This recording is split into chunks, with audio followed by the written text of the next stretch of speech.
theme of a post-nuclear apocalypse has been one that's fascinated many of us, from Mad Max, Dread, Fallout and many more. The idea of a post-apocalyptic wasteland never ceases to amaze us.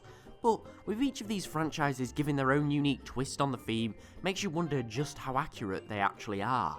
Raiders, radiation, mutants and more. In this series I want to separate fact from fiction and give you guys the most scientifically accurate idea of what a post-apocalyptic world would be like. So sit back, grab your Radaway and let's begin. But now God knows anything goes. Now for the first episode I want to sort of set the scene with a pretty depressing subject. It's not quite as glamorous as raiders and mutants etc, but it's pretty important and there's plenty of time for that in later episodes. Nuclear war. So there's roughly 15,000 nuclear weapons varying in size and yield on Earth, held by 9 different countries. Now approximately 1,600 of these nukes are on high alert, which essentially means they can be launched in a few minutes notice. But how do these weapons go about making an inhospitable wasteland? Now, I don't want to get into any of the political stuff because that's way too serious and morbid for my liking, so let's continue. Now, first things first, you ideally want to be in the southern hemisphere where missiles start flying for 2 reasons. One, and probably most importantly, all major nuclear powers, global infrastructure etc. tends to be in the northern hemisphere, meaning it's going to be where majority of targets will be. The other is to do with air circulation, but we'll get to that in a bit. So, the effects of a nuclear holocaust are, needless to say, pretty devastating. God, this subject is morbid. I swear, the rest in this series will be a bit cheerier. So, major cities, military positions, and pretty much all major infrastructure is going to be targeted, and the thermonuclear fires will obliterate pretty much anything and anyone in the vicinity. Now, weapons range in yield, therefore the exact distance affected would be almost impossible to work out. However, the real effects come after the initial boom. We also get a massive EMP, this leads to the electrical grid going down worldwide, planes falling from the sky, essentially electronics and power would just go offline. As well as this, there's the fallout.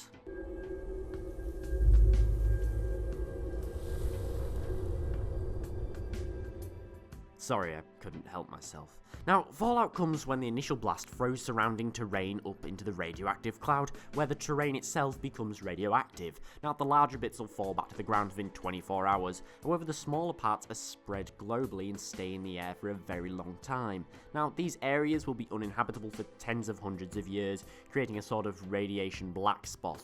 However, remember the smaller pieces of fallout are pushed into the sky. They will not pass into the other hemisphere due to the air circulation of Earth, meaning much of the radiation that will be generated in the northern hemisphere, because that's where all the targets are, would stay there, leaving areas of the south relatively radiation free.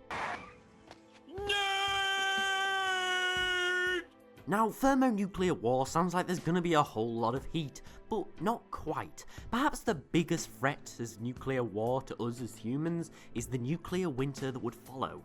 Now, let's talk about what nuclear winter is and why it's so terrifying. As well as this, it's a reason for why in post-apocalyptic themes and media, everything's so dead. Well, one of the reasons. Okay, so nuclear bombs make a lot of smoke. That incinerating fire burns everything, in particular fossil fuels, plastics, oils, etc. This creates black carbon, amongst other things. Now these fumes are pushed into the atmosphere by the blast, and the smoke blocks out sunlight. Literally, Earth would be engulfed by a dark cloud, and without enough sun, the Earth's temperature would drop astronomically. Some scientists theorise that it could drop by 20 to 30 degrees Celsius, putting the Earth below freezing and in a new ice age for many years. In fact, some scientists also believe the layer of smoke could last between 10 to 20 years. Again, this depends on the size of the exchange. This would be a pretty large one. Not only does this temperature essentially remove growing periods, as well as this nightly killing frosts would occur. This means almost all agriculture would be destroyed, meaning billions would die of starvation.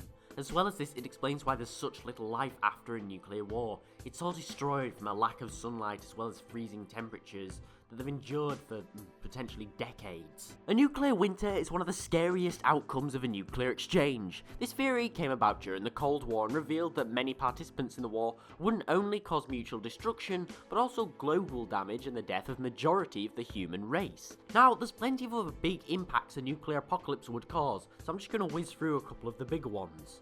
The ozone layer would almost be completely destroyed due to the immense amount of fume given off by the explosions, which would result in lethal amounts of ultraviolet radiation from the sun reaching Earth and its survivors. A huge amount of toxins and industrial chemicals would be released, resulting in lethal pollution, as well as ecosystems being completely destroyed even after the new ice age is over. Finally, we have the potential for something called a nuclear summer. Now, this is very, very theory-based and not necessarily definitely going to happen, but it's an interesting theory.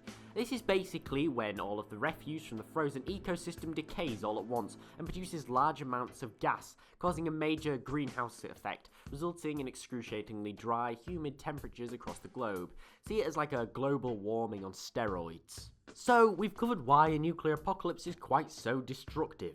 I know this episode may have lacked the glamour of other post-apocalyptic themes, mutants, raiders, cults, rebuilding civilization, but that's all to come in future episodes. I hope you enjoyed the first installment of this series, and now that this very morbid subject of the human race's destruction is covered, we can focus on the more interesting and crazy stuff. If you did enjoy this and want to see further episodes, please leave a like and subscribe if you haven't already. As well as this, please put your opinions and ideas below, as I really want to get you guys involved in this very extensive and pretty interesting subject. Thanks for watching, and I'll see you next time.